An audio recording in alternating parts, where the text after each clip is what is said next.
பிரியமானவர்களே, இன்றைக்கும் கர்த்தர் உங்களை பார்த்து சொல்லுகிறார், ஆனாலும் நீ ஆதியில் கொண்டிருந்த அன்பை விட்டாய் என்று உன் பேரில் எனக்கு குறை உண்டு. வெளிப்படுத்தின விசேஷம் 2ஆம் அதிகாரம் 4ஆம் வசனம். பிரியமானவர்களே, இந்த வசனம் ஒரு வாக்குத்தத்தம் அல்ல, மாறாக இந்த வசனம் தேவனுடைய இதயத்தை திறந்து காட்டுகிற ஒரு வசனம்.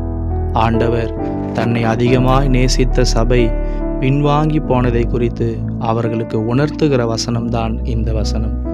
இதை கேட்டுக்கொண்டிருக்கிற நீங்கள் இன்றைக்கு ஆண்டவரை விட்டு தூரமாய் போயிருக்கிறீர்களா?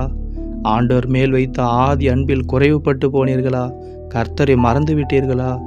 இன்றைக்கு நீங்கள் ஆண்டவர் பக்கம் திரும்பி வாருங்கள். கர்த்தர் உங்களை ஆவலோடு அழைக்கிறார். கர்த்தர் தாமே இந்த வசனத்தின்படி உங்களை ஆசீர்வதித்து பாதுகாப்பாராக.